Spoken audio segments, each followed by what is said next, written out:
Bonjour cher esprit riche, bienvenue dans cette première vidéo. Je vais t'expliquer comment je me suis créé une rente immobilière à vie de plus de 15 000 € par mois en 4 ans avec plus de 40 appartements, dont un des appartements dans lequel on se trouve ici aujourd'hui. Donc il vient d'être rénové, tu vois, ça résonne un petit peu, c'est vide. C'est exactement ce qui me permet de doper ma rentabilité, mon patrimoine et d'avoir du cash flow pour pouvoir vivre de mes revenus immobiliers, notamment c'est une de mes sources de revenus.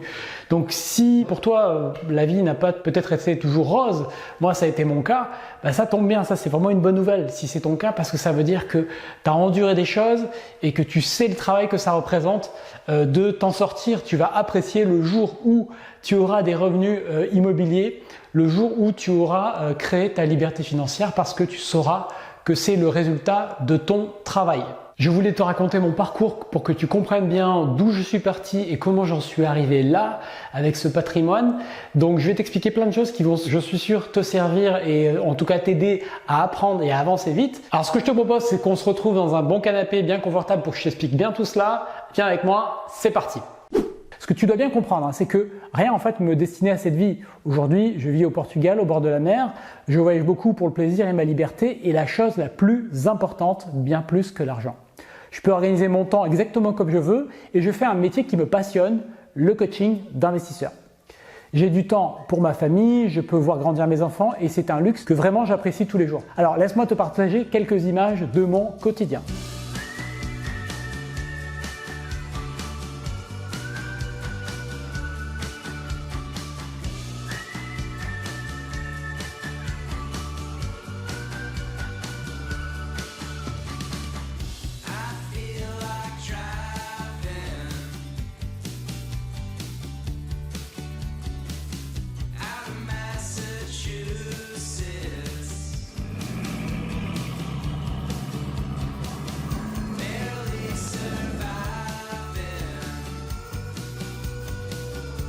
Mais ma vie n'a pas toujours été ainsi.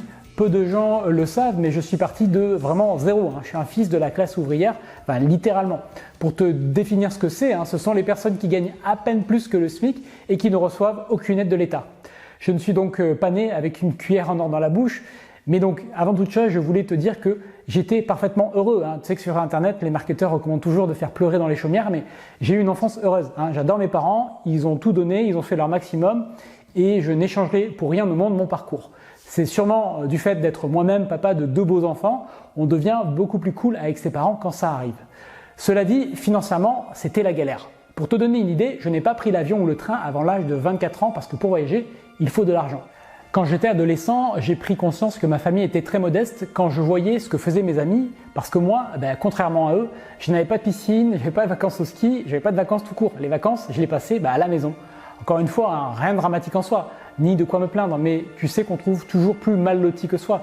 Je voyais juste que les autres faisaient des choses que je ne pouvais pas faire et je me sentais un peu mis à l'écart.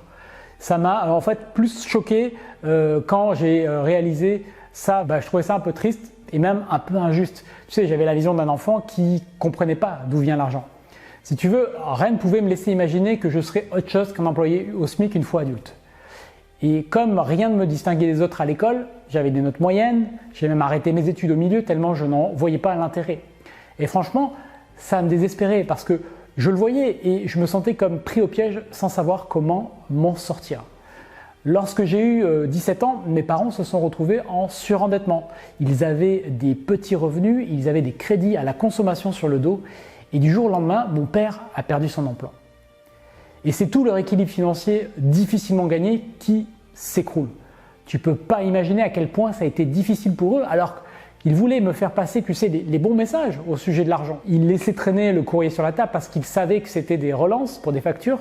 Et franchement, on a galéré. Ma mère avait 2 jobs, j'ai vu mes parents travailler dur, constamment et gagner peu. Et ça, c'est le pire. Et tu le sais, le rêve de mes parents, c'était d'avoir leur résidence principale. Ils étaient vraiment dans le moule que tu connais peut-être, boulot, mariage, enfant, résidence principale et tout droit jusqu'à la retraite. Bon, moi, tu comprends que j'ai pas associé ce schéma de vie à un synonyme de réussite. Pour moi, c'est plutôt la galère. Quand j'ai eu 4 ans, ils ont acheté une petite maison avec 2 chambres. Elle faisait moins de 80 mètres carrés et nous étions 4. C'était les fameuses maisons en kit que tu connais peut-être. Tout se passait bien jusqu'à ce que mon père donc perde son emploi parce que là, le remboursement de la maison qui était déjà lourd est devenu insupportable. Et tu sais ce qu'ils ont fait pour tenir les deux bouts? Emprunter de l'argent, un peu à la famille. Et puis bon, vu les finances dans la famille, ils n'étaient pas beaucoup mieux lotis, donc pas mal à crédit. En fait, les fameux crédits consommation. Mes parents cumulaient 3, 4, 5 en même temps. Et ces organismes continuaient de leur prêter. Alors, ils empruntaient 1 000 €, ça devenait une petite mensualité à 35 €. C'est rien, non? Sauf qu'ils avaient plus d'intérêt que de capital à rembourser. Donc, ma vie, si tu vois, à cette époque, c'était le stress constant du manque d'argent. Et la phrase que ma mère elle me répétait 10 fois par jour, c'est trop cher. Elle me le répétait tellement chaque jour que j'ai fini par croire que c'était mon prénom. Et c'est là que j'ai commencé à m'intéresser à l'argent. Tu vois, je voulais aider déjà mes parents à s'en sortir et à garder notre maison. Donc j'ai cherché quoi faire et j'ai trouvé la Banque de France. J'y connaissais rien, hein, tu vois. La Banque de France, moi je pensais que c'était une banque comme les autres. On a déposé un dossier de surendettement, il y a un comité qui l'a examiné et ils ont décidé de nous aider. C'est pas mal car le comité a réuni tous les créanciers et il leur a dit maintenant ils vont vous rembourser tant par mois et ils ont réuni toutes les dettes. Donc ça nous a permis de sauver notre maison et de payer nos dettes en les étalant et au lieu d'avoir 10 créanciers, eh bien, nous n'en avions plus qu'un seul. Donc c'était vraiment une expérience difficile, quoi, hein. Il m'a fallu plusieurs années avant de pouvoir en parler comme je le fais devant vous maintenant. Après ça, tu vois, j'ai compris que je voulais pas revivre cette situation, plus jamais, et pour ça, je devais prendre mon argent en main. J'ai compris que j'avais deux choix, le choix de comprendre l'argent ou bien faire le truche et espérer que tout se passe bien. Et Jim Rohn a une phrase que j'adore, il dit « N'espère pas que la vie soit plus facile, demande-toi comment devenir meilleur ». Et j'ai donc choisi de devenir meilleur chaque jour et d'investir en moi. Ça m'a donné envie d'avancer cette expérience. Je me souviens très bien d'un jour d'ailleurs où je me suis fait contrôler dans le bus qui allait au lycée. Je n'avais pas de ticket parce que tu sais, à cette époque j'avais 4 € pour manger à midi et rien de plus. Et quand tu dois choisir entre un ticket de bus et manger, tu choisis de manger. Ma mère m'a toujours dit qu'il fallait faire des études pour s'en sortir, alors c'est ce que j'ai fait même si nous n'avions pas d'argent. Du coup, tu sais, j'ai commencé à travailler pendant mes études parce que j'avais la honte de ne pas avoir 1,40 € pour le bus. Tu veux deviner le métier que je faisais à l'époque? J'étais équipier chez Quick pendant 1 an, à fermer le restaurant à 1h30 du matin et être en cours à 8h le lendemain. Alors autant te dire qu'au bout de 3 mois là-bas, tu fais partie des vétérans. J'avais la motivation ultime parce que je voulais réaliser le rêve de ma maman, faire de longues études. J'ai enchaîné donc plein de boulot pendant les vacances pour me payer mes études. J'ai été magasinier, j'étais vendeur à la Fnac, j'ai déchargé des camions de crevettes surgelées, j'ai surveillé même l'impression de nuit du journal La Provence. Et puis j'ai eu mon premier CDI et là c'était la douche froide. Tu sais ce que ça veut dire CDI maintenant pour moi? Comble de l'insécurité car en réalité j'étais pieds et poings liés à mon entreprise. Je n'avais qu'une seule source de revenus. J'étais soulagé quand même d'avoir des vacances et des week-ends et de ne pas les consacrer à travailler. Mais en fait, je n'avais pas assez d'argent pour avoir le moindre loisir. Donc si tu veux, j'étais un peu déçu. Tu vois, j'avais galéré pour en arriver là et je me suis rendu compte que j'avais fait tout ça pour presque rien. 920 € par mois. C'est comme certains retraités qui se rendent compte qu'ils n'auront même pas 1 000 € par mois après 42 ans de cotisation. Sauf que j'ai eu la chance de m'en rendre compte très tôt. Quand j'enlevais le temps et le coût de mes trajets, en fait mon revenu horaire c'était 5 € par heure. Du coup, je me suis dit que quelque chose ne va pas. J'avais un bac+2 à cette époque et j'étais aussi mal loti que mes parents. Je me suis dit c'est quoi cette arnaque des études? J'allais finir comme eux, je les aime et je sais qu'ils ont tout donné pour moi, encore une fois, pour moi et mon frère. Mais franchement, ils ont eu une vie assez dure et je voulais faire mieux. Après 1 an avec ce salaire, je me suis dit c'est pas possible. Alors j'ai repris mes études pour viser un bac+5. Mais tu sais, j'ai sacrifié beaucoup de choses pour faire cela. Il faut bien que tu comprennes qu'à l'époque, j'avais un mauvais état d'esprit. Je ne savais pas investir. Tout ce que je savais faire, c'était faire des études. Alors, c'est ce que j'ai fait. Je disais donc que j'ai dû sacrifier pas mal de choses pour reprendre mes études. Déjà, tu sais, j'ai sacrifié mon indépendance. J'avais mon salaire, même s'il était faible, mais il me permettait de payer mon loyer et de m'assumer. En reprenant mes études, j'avais plus rien. Et mes parents n'avaient toujours pas assez pour me payer un logement. Et tu sais ce que j'ai fait? Donc du coup, pour arriver à faire tout ça, j'ai pris une chambre dans une cité universitaire dans les quartiers nord de Marseille, en face de la fac Saint-Jérôme pour ceux qui connaissent. 109 € par mois le loyer, je m'en souviens. C'est, tu sais, le genre de cité universitaire où on te raconte que le week-end, il y a des mecs de la cité d'en face qui viennent vider les parkings, pour te poser un peu le décor. Ambiance parfaite pour les études. Et donc je travaillais 18 heures, un week-end sur 2 dans une station-service pour me payer mes études. Heureusement, à ce moment-là, j'ai eu une bourse universitaire qui m'a bien aidé. Donc si tu veux, j'étais très motivé pour réussir parce que ma maman m'a toujours dit qu'il fallait faire des études pour s'en sortir. Donc c'est ce que j'ai fait. Pour te la faire court, la suite, après 3 ans comme ça, j'ai eu mon bac+5, je suis parti à Paris pour mon CDI. Et là, c'était très mélangé parce que d'un côté, c'était la joie de l'indépendance, la découverte de Paris, et puis de l'autre, ce satané CDI encore, ce boulot qui était déjà pas intéressant alors que je venais de démarrer. Et je me demandais si c'était une histoire de jeunesse, d'arrogance, mais en fait, je me suis rendu compte que non. C'était juste que j'avais une espèce de, bullshit job, quoi. Je travaillais dans une société de services en informatique. Je ne me voyais pas faire ça très très longtemps. J'avais donc à l'époque horreur du dimanche soir, sentiment d'être prisonnier, de devoir retourner bosser le lendemain. Tu vois, j'avais parfois honte même d'oser me plaindre parce que j'avais un CDI. Et si tu veux, c'est comme si j'avais réalisé à mon niveau ce que les gilets jaunes m'ont dit bien plus tard. Parce que je voyais bien à la télé, parce que j'ai arrêté d'ailleurs de définitivement regarder en 2008, que tout allait mal, les gens galèrent, bref, je voyais qu'on me faisait peur, qu'on me disait tu as bien de la chance d'avoir ce que tu as, et pourtant ça me pesait d'avoir le même rythme que tout le monde, de n'avoir que le week-end de répit, ça me pesait d'être dans les transports en commun bondés matin et soir ou dans les embouteillages, d'attendre le bus dans le froid pendant de longues minutes. Et j'étais souvent en colère parce que j'avais l'impression que toute ma vie on m'avait en fait un peu menti. Les études que j'avais faites n'avaient rien de particulier. J'étais juste un salarié comme les autres à vivre dans 30 mètres carrés et à devoir travailler 42 ans avant de pouvoir faire mes propres choix et ça me rendait un petit peu fou.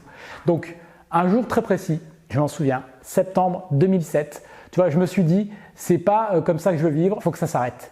J'avais pas fait 5 ans d'études pour être un larbin, pour consacrer tout mon temps à rendre quelqu'un d'autre riche. Encore une fois, c'était mêlé, tu vois. J'avais des sentiments comme de la gratitude d'avoir un emploi correctement payé. Mais en même temps, franchement, j'étais déçu. Je me disais, 5 ans pour ça, 30 mètres carrés, 2 jours de libre, c'est quoi cette vie? Et puis surtout, si ça continue sur ce chemin, où est-ce que ça va me mener?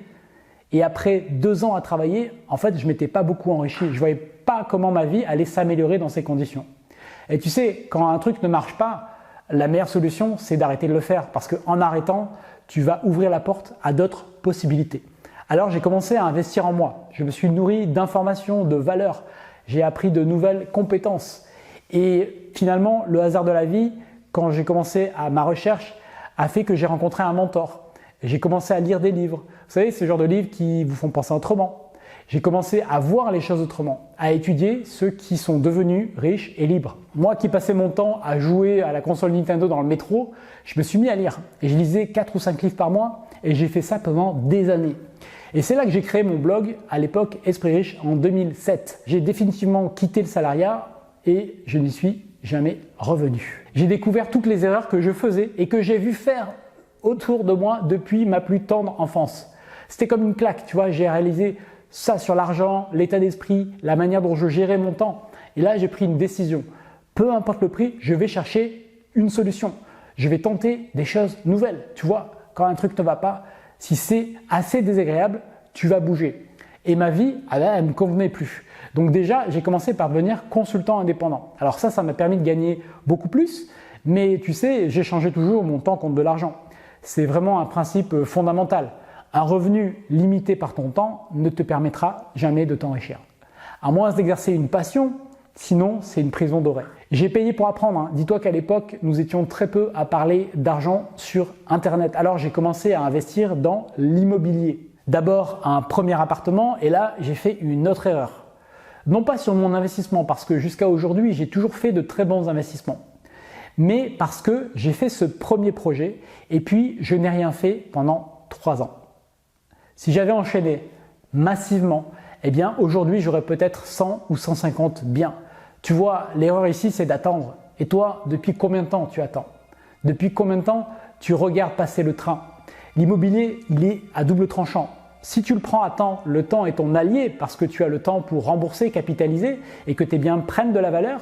Mais si tu le prends tard, le temps devient une pression. J'ai pas mal d'emails de personnes ayant 60, 65 ou 70 ans qui me demandent comment investir. Tu vois, il est toujours possible de faire des choses, mais c'est tellement plus simple si tu le fais quand tu as 25, 35 ou 45 ans. Alors demande-toi pourquoi tu attends, pourquoi tu as attendu et note bien la raison par écrit parce que sans savoir ce que tu as écrit, je peux te dire que c'est une excuse en bois parce que je peux trouver des personnes dans une situation pire que la tienne qui ont déjà investi. La question, c'est est-ce que tu veux croire à ta propre excuse ou est-ce que tu veux devenir financièrement libre?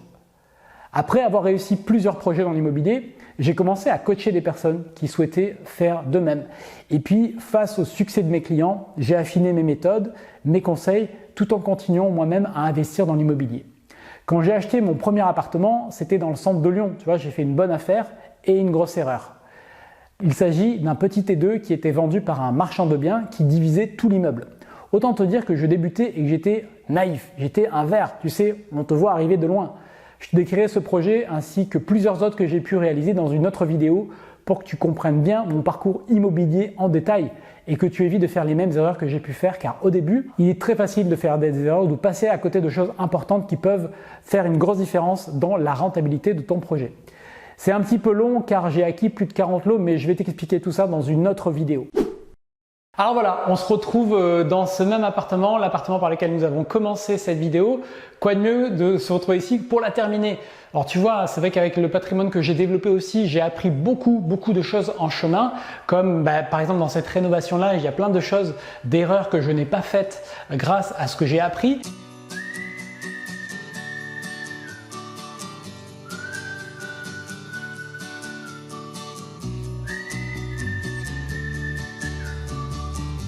Dans cette vidéo où je vais te parler des 5 erreurs à éviter dans l'immobilier. Le but de cette série de vidéos, c'est de t'expliquer comment investir dans l'immobilier pour te créer une source de revenus complémentaire ou remplacer totalement ton salaire par des loyers et en tout cas te créer un patrimoine à revendre un jour.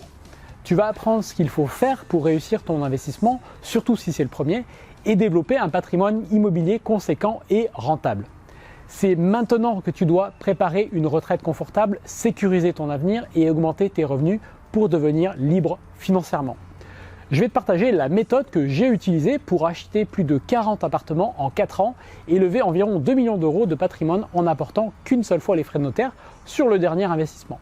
Alors, je le précise ici pour être très transparent, j'ai acheté un premier appartement en 2011, après quoi je n'ai rien fait pendant 3 ans. C'est d'ailleurs l'une de mes plus grosses erreurs. La majorité de mes acquisitions ont eu lieu entre 2014 et 2018, d'où les 4 ans que j'utilise par simplicité. Je gagne donc confortablement ma vie sans avoir à bouger le petit doigt et surtout mon patrimoine augmente chaque jour grâce au loyer qui rembourse la banque. Dans cette vidéo, nous allons voir quelles sont les 5 grandes erreurs que font les débutants dans l'immobilier. J'ai fait certaines de ces erreurs, alors sois très prudent dès que tu vas te mettre à investir. C'est parti, mais juste avant, je te partage quelques images de mon quotidien et on se retrouve à l'intérieur pour la suite.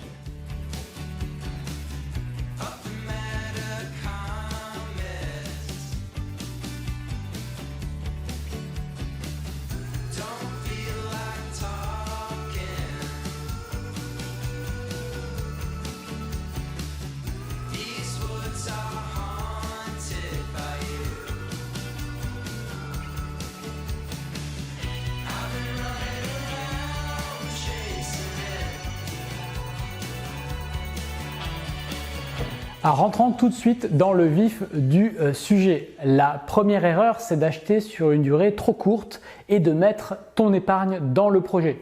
Tu verras, quand tu commences à investir, tu feras face à de nombreuses personnes qui n'y connaissent rien et qui vont te donner malgré tout des conseils. Ce sont parfois des agents immobiliers ou des banquiers qui n'ont eux-mêmes jamais investi et qui vont te dire ce que tu devrais faire. Et comme toi tu débutes, si tu n'es pas sûr de toi, ils vont t'embrouiller. Et un esprit embrouillé, ça ne passe pas à l'action. Et ne pas passer à l'action signifie perdre du temps et de l'argent parce que ça va repousser à plus tard ton cash flow et tes plus-values et surtout ta liberté. Il y a 2 erreurs dans cette étape-là. Emprunter sur une durée trop courte déjà, c'est-à-dire sur moins de 20 ans. Ici, le problème est très simple. Tu auras des mensualités qui seront trop élevées pour générer un cash flow positif. Et un cash flow positif, c'est le fait d'avoir des rentrées supérieures à toutes les dépenses, y compris la fiscalité. C'est bien plus important de savoir son cash flow que de raisonner en rentabilité, car tu ne vas pas payer tes courses avec des pourcentages, mais avec des euros. Donc le cash flow, c'est le fait de prendre le remboursement du prêt, les charges d'exploitation de ton bien, les impôts et les autres dépenses, et de mettre en face les loyers et de calculer le montant qu'il reste. Eh bien, il faut prendre en compte toutes les dépenses, car je vois aussi trop de personnes annoncer des cash flows théoriques ou des cash flows bruts. Bref, c'est pas très sérieux. Il faut calculer tout ça parce que c'est de l'argent qui nous servira à vivre et donc chaque euro compte. La conséquence directe d'un emprunt sur une durée trop courte, c'est que ton taux d'endettement va être gravement amputé, en tout cas plus que si tu avais emprunté sur une durée plus longue. Je sais que c'est contre-intuitif. Naturellement, tu te dis plus vite je rembourse, plus vite je serai libre. C'est vrai, mais enfin, c'était surtout vrai quand les taux étaient à 8 ou 10%. Aujourd'hui, avec des taux faibles, autant emprunter sur des durées entre 20 et 25 ans. Voici un exemple chiffré pour bien que ça te parle. Un projet à 200 000 euros, un taux à 1,5%. Sur 15 ans, tu as une mensualité de 1 241 euros. L'emprunt te coûtera 23 380 euros. Sur 20 ans, elle sera de 965 euros et l'emprunt te coûtera 31 600 euros. Sur 25 ans, ta mensualité sera de 800 euros et l'emprunt te coûtera 40 000 euros. Pourquoi ne pas emprunter sur 30 ans? Ici, évidemment, cela baisse encore la mensualité à 690 euros, mais le coût de l'emprunt s'envole à 48 400 euros et les banques n'aiment pas trop les emprunts longs. Il est assez facile de constater qu'avec des taux faibles, autant emprunter sur 20 ou 25 ans. Si tu empruntes sur 20 ans, au lieu de 15 ans, tu gagnes 276 euros par mois. Et si tu choisis 25 ans, tu gagnes alors 441 euros par mois. Tu vois la différence? Imagine si tu fais cette erreur sur tes 2 premiers projets. Tu perds potentiellement 900 euros par mois. Ça suffit généralement pour que ta carrière d'investisseur soit bloquée. L'autre élément de l'erreur, c'est que l'on cherche à maîtriser notre fiscalité et à payer des intérêts d'emprunt. Payer des intérêts d'emprunt, ça permet de réduire la fiscalité. D'une certaine manière, nous ne souhaitons pas trop gagner d'argent trop vite. Enfin, pour être plus précis, nous ne souhaitons avoir que des charges utiles à la rentabilité. La bonne pratique, c'est donc de trouver la durée la plus longue adaptée à ton projet et à tes objectifs. Par exemple, si tu souhaites avoir un patrimoine payé pour tes 40 ans et que tu as 20 ans, emprunter sur 20 ans, c'est parfait. A contrario, si tu souhaites vivre immédiatement de tes loyers, alors emprunter sur 25 ans est préférable pour générer le plus de cash flow tout de suite. Et contrairement à ce que pensent beaucoup de personnes, tu peux emprunter sur 20 ans même si tu as 50 ou 60 ans. Les banques prêtent jusqu'à l'âge de 90 ans. L'autre erreur, c'est de mettre de l'épargne dans ton projet. Si tu veux un exemple de schizophrénie, voilà, je t'en donne un. D'un côté, tu as la banque qui souhaite limiter son risque et donc te prêter le moins possible par rapport à la valeur du bien. Idéalement pour elle, elle ne souhaite que te prêter le prix du bien et que tu apportes les frais de notaire de ta poche. Ainsi, en cas de défaut, ça limite son risque parce qu'elle peut revendre le bien et récupérer l'argent. De l'autre, elle souhaite que tu aies de l'argent de côté pour faire face aux surprises éventuelles sur le projet. Tu vois bien que d'un côté on te dit mets un apport et de l'autre on te dit il te faut de l'épargne. Bien entendu, tu pourrais faire les deux si tu as assez d'épargne, mais même si tu en as les moyens sur un projet ou deux, tu vois bien que très vite cela va poser problème car tu n'auras ni la capacité à faire un apport à chaque fois, ni l'épargne pour assurer la banque et sécuriser ton projet. De plus, de nombreuses personnes sont tentées de faire un apport pour rendre rentable un projet qui ne l'est pas au départ. Évidemment, c'est facile d'acheter un appartement vendu 200 000 euros et louer 1 000 euros par mois et de gagner de l'argent dessus si tu mets 50 000 euros sur la table que papa t'a donné. Forcément, moi j'ai jamais eu cette option, donc j'ai pas fait cette erreur, mais si tu es dans ce cas-là, sois prudent avec cet argent. La bonne pratique, c'est donc de te battre corps et âme pour ne pas avoir à faire d'apport sur les 4 ou 5 premiers projets. Pour te donner un exemple, j'ai réussi à faire cela sur l'ensemble de mes projets sauf le dernier. Donc avec un seul apport, j'ai pu lever environ 2 millions d'euros de dettes. Après, quand tu es un investisseur aguerri, il est normal que la banque te demande un apport car c'est assimilé à une activité professionnelle. Et en plus, les taux sont encore extrêmement bas. C'est donc une fenêtre de tir très rare pour investir car la seule direction qu'ils peuvent prendre dans le futur, c'est de remonter. Et surtout, dans ces conditions, les conditions dans lesquelles prêtent de l'argent aujourd'hui, elles n'ont jamais été aussi favorables. En fait, la France est encore, même aujourd'hui, l'un des rares pays à ma connaissance dans le monde où les banques ne demandent pas obligatoirement un apport. Dans la plupart des pays, lorsque tu achètes un appartement, tu dois payer tous les frais, comme les frais de notaire, mais aussi souvent les travaux. En France, je ne sais pas combien de temps ça va encore durer, mais tu peux acheter en mettant 0 de ta poche. Alors, il y a de nombreux facteurs qui influencent la banque dans sa décision de te financer à 110%, c'est-à-dire sans apport de ta part. On y reviendra plus tard. La seconde erreur, c'est d'acheter trop cher, c'est-à-dire sans négocier ou sans être rentable. La bonne affaire dans l'immobilier, c'est l'exception, c'est pas la norme. Il te suffit de consulter les annonces à la vente sur Internet pour vite te rendre compte que les rentabilités proposées, elles sont généralement entre 4 et 6%. Donc, si tu as déjà fait des recherches sans rien trouver, c'est parfaitement normal. La bonne affaire est une exception, c'est même une anomalie de marché. Et comme toute chose exceptionnelle, ça se mérite. Et le mérite, c'est le fruit du travail, je crois. Je crois que c'est pour ça que j'aime bien l'immobilier, parce que le travail intelligent paye. La bonne affaire se crée en jouant sur 2 paramètres. Le premier, c'est évidemment la négociation. Tu l'as deviné. Regarde, si tu vois un bien à 200 000 euros, que tu négocies 15%, tu gagnes immédiatement 30 000 euros. 200 000 euros sur 20 ans, c'est environ 1 000 euros par mois. Donc, si tu empruntes à la place 170 000 euros, ta mensualité, elle passe à 855 euros, soit près de 150 euros par mois de moins. Donc, 1 800 euros chaque année. Sur certaines de mes négociations, j'ai obtenu 25% de réduction. Donc, partant de là, tu sais, le projet est toujours rentable. Il y a 5 critères qui font qu'une négociation est possible. Alors, pour ne pas te faire une vidéo d'1 heure, je vais te partager 2 critères intéressants. Le premier, c'est lorsque le bien est remboursé ou que le propriétaire le possède depuis au moins 15 ans. En effet, le vendeur ne pourra pas accepter une baisse de prix de vente si le fruit de la vente ne lui permet pas de solder le prêt restant et de gagner un peu d'argent. Donc, l'une des premières informations à recueillir, c'est savoir si le bien est remboursé. En gros, si la personne le possède depuis environ 15 ans, c'est plutôt bon signe. A contrario, si la personne possède le bien depuis 5 ans, elle aura généralement remboursé un peu de capital, mais il lui restera tellement à rembourser à la banque que sa marge de négociation sera assez réduite. L'autre critère, c'est la motivation, ou plutôt même la démotivation. Il faut que le vendeur, il en ait marre de son bien. Il habite loin, il a hérité, il est âgé, bref, il veut passer à autre chose. Vous comprenez que si la personne vend un appartement important pour elle, un coup de cœur dans lequel ses enfants ont grandi ou dans lequel elle a fait beaucoup de travaux personnellement, alors elle y est attachée et elle ne souhaitera pas en baisser beaucoup le prix. A contrario, si la personne habite loin, a changé de vie, a des problèmes divers et variés, alors elle acceptera plus facilement de négocier. La situation la plus facile étant la revente d'un bien hérité. Bien négocier améliore ton taux d'endettement, on y reviendra plus tard. Mais surtout, ça améliore ton profil bancaire. Regarde, admettons que tu achètes un appartement de 100 mètres carrés pour faire simple. À 200 000 euros, ça fait 2 000 euros le mètre carré. On va considérer que c'est le prix moyen du marché.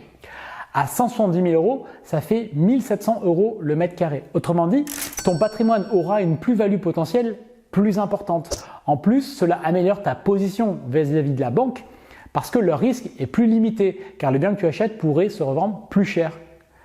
Lorsque tu feras faire une attestation de valeur par un professionnel, ton bien aura davantage de valeur dès le départ et ça, c'est extrêmement important pour la banque.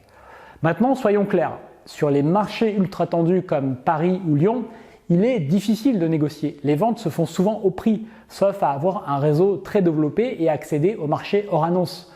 Mais si ton marché n'est pas tendu, négocie.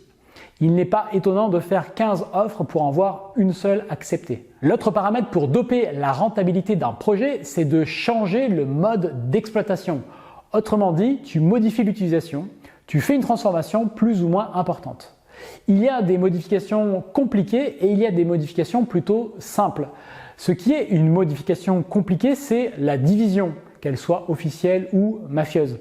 Car tu vas au-delà des nombreux problèmes avec la copropriété parfois ou aussi avec la municipalité, donc je te déconseille cette approche, surtout au début. Les modifications simples sont nombreuses.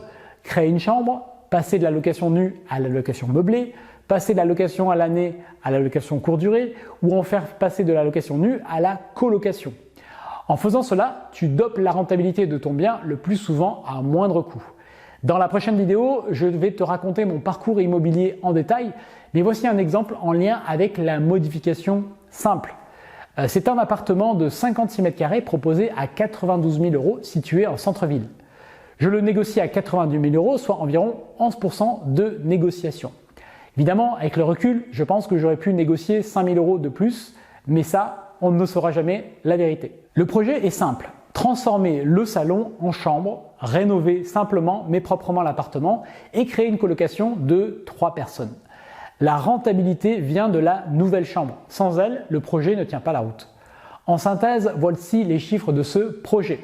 Prix du bien, 82 000 euros. Frais de notaire, 4 761 euros. Frais d'agence, 5 500 euros. Rénovation ameublement, 18 000 euros. Prix total rénové 110 261 €. Ici, je pensais louer la chambre 300 € charges comprises, ce qui était un prix de sécurité. Et aujourd'hui, elles sont toutes louées 370 €. Et donc, côté cash flow, voici les dépenses pour cet appartement. Assurance, 7,50 € par mois. Charges de copropriété, 150 € par mois. Internet, 15 €. Électricité, 30 €. Taxe foncière, 42 €. Mensualité, 640 €. Donc, un total de 884,50 €. J'ai donc 1110 € de loyer, charges comprises. Et donc, j'ai un cash flow de 225,50 € chaque mois. Est-ce que tu sais pourquoi ? Sur ce projet, ma banque principale ne souhaitait me suivre que sur 15 ans. Et comme dans ma situation, ça n'ampute pas mon taux d'endettement, et qu'honnêtement, je te le dis, par fainéantise, j'ai pas voulu refaire les démarches de recherche, j'ai dit ok. Sur 20 ans, avec une mensualité de 495 €, le cash flow aurait été de 370 € par mois. Sur 25 ans, avec une mensualité de 423 €, le cash flow aurait été de 442 € par mois. Tu vois que le cash flow aurait en fait doublé avec un emprunt sur 25 ans au lieu de 15 ans. Tu vois, je suis pas parfait non plus, j'ai beaucoup appris au gré de mes investissements et je fais aussi des choix qui sont adaptés à ma situation. Mais si ça t'inquiète, je te rassure, c'est le seul projet où j'ai emprunté sur 15 ans. C'était un petit montant, donc j'ai dit que c'était OK.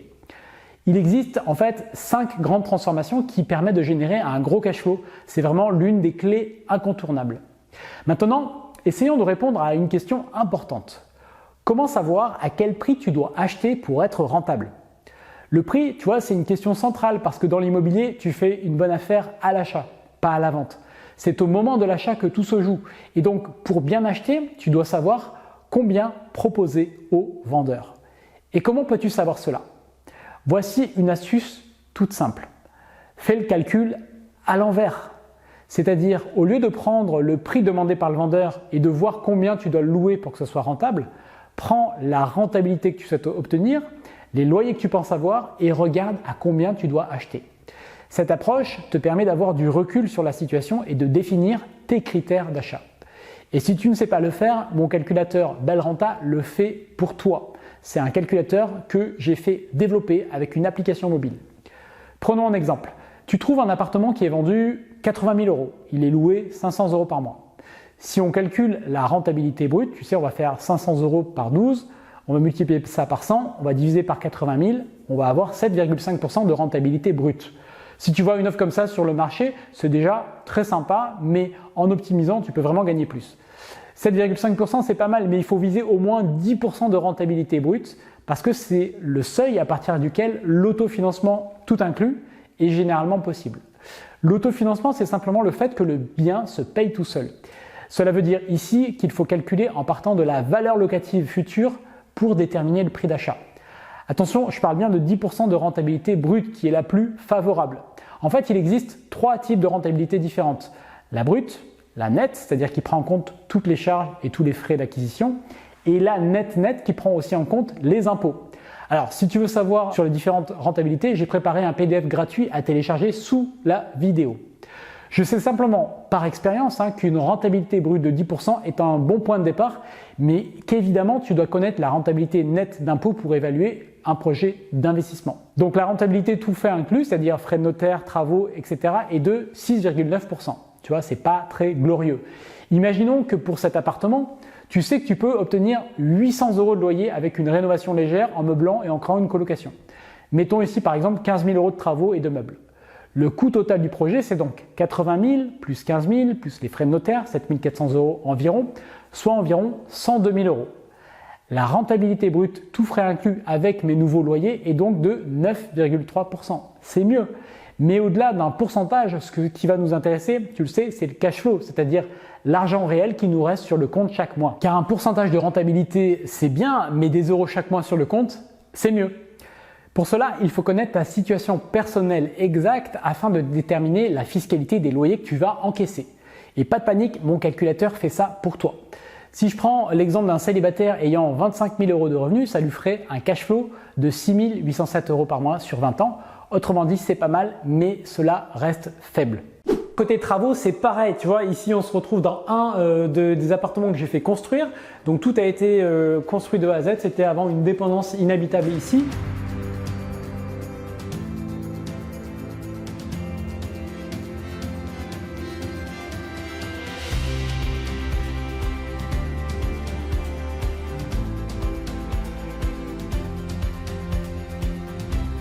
Eh bien, dans les devis que j'ai fait faire, j'ai eu des devis qui étaient jusqu'à 50% plus chers que ceux que j'ai choisis et pourtant la qualité était la même et les artisans que j'ai choisis étaient au final très bons puisque le résultat, j'en suis très satisfait. Si tu ne sais pas t'y repérer, si tu n'as pas de connaissances ou si tu n'as pas en tout cas des gens avec lesquels échanger, tu risques de te faire avoir sur les tarifs, de payer bien plus cher des choses que tu n'aurais dû le faire et qui vont plomber littéralement, te manger ta rentabilité. Donc c'est important que tu sois accompagné.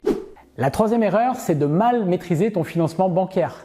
Le financement, c'est le nerf de la guerre car c'est cet effet de levier qui nous permet d'investir.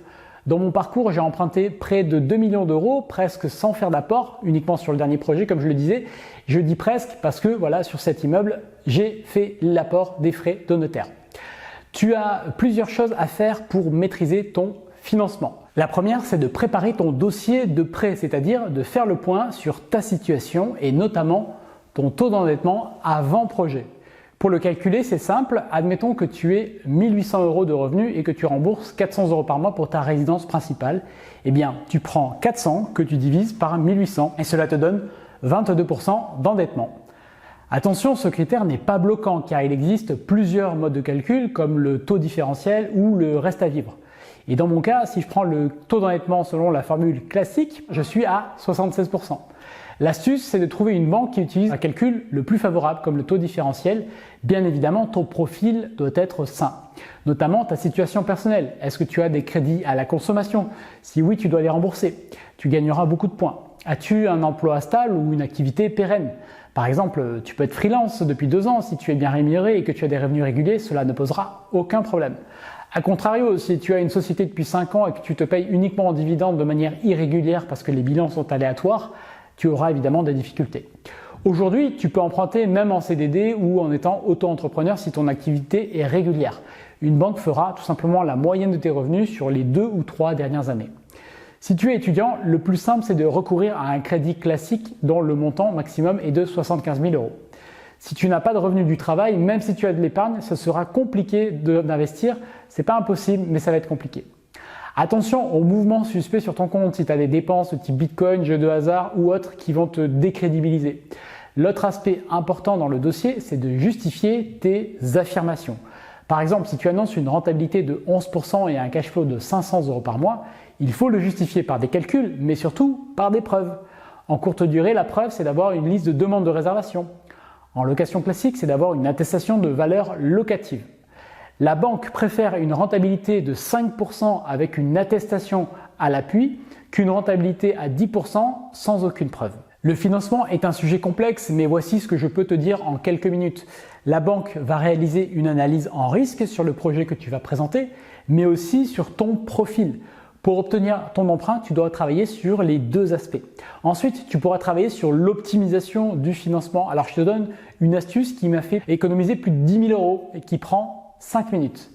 Je te disais qu'une banque a besoin de preuves pour chaque affirmation. Eh bien, sur plusieurs dossiers, voici ce que j'ai fait pour négocier le taux d'intérêt. J'ai simplement demandé une simulation sur Internet, sur le site d'une banque en ligne qui a des taux très compétitifs et je l'ai envoyé à ma banque et hop, en quelques jours, elle a baissé son taux.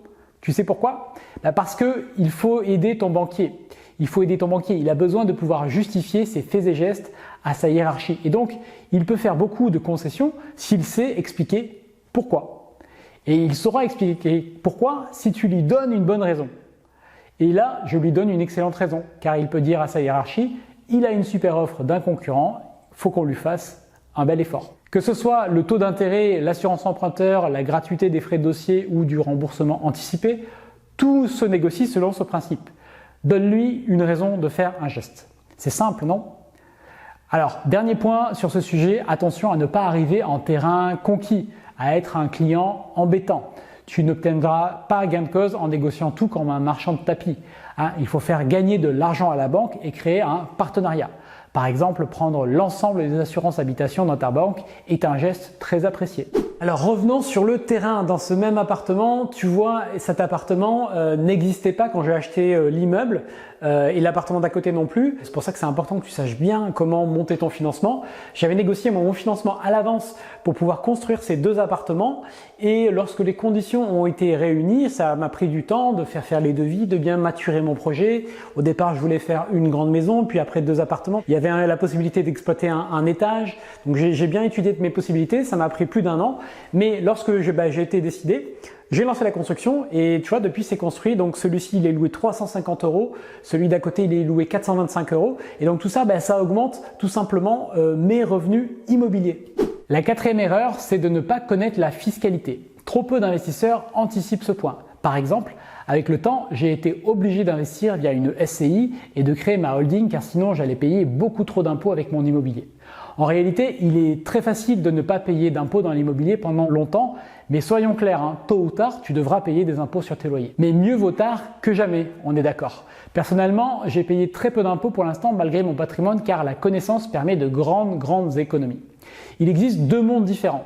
Celui de la location nue qui est soumis au régime des revenus fonciers et celui du meublé qui est au régime des bénéfices industriels et commerciaux, ce qu'on appelle couramment le LMNP ou la location meublée. Je pourrais ajouter celui de l'impôt sur les sociétés avec notamment la SCI à l'IS qui ressemble sur de très nombreux points au LMNP. Mais je ne veux pas t'assommer avec les détails parce que ce sont trois mondes différents et selon ta situation, tu peux jouer avec l'un, l'autre ou avec les trois en même temps d'ailleurs. Il est notamment déconseillé d'être en location nue si tu as déjà de bons revenus parce que tes loyers vont s'ajouter à tes salaires et seront taxés à un taux élevé alors que la location meublée permet dans certains cas de ne pas payer d'impôts pendant entre 5 et 10 ans grâce au mécanisme de l'amortissement. Dans la formation, j'ai créé avec l'aide d'un comptable un module dédié à la fiscalité immobilière de A à Z car il est très difficile de trouver des explications simples et claires pour les investisseurs. La fiscalité peut transformer un projet intéressant en catastrophe et inversement. Il peut sauver un projet peu rentable et le rendre rentable.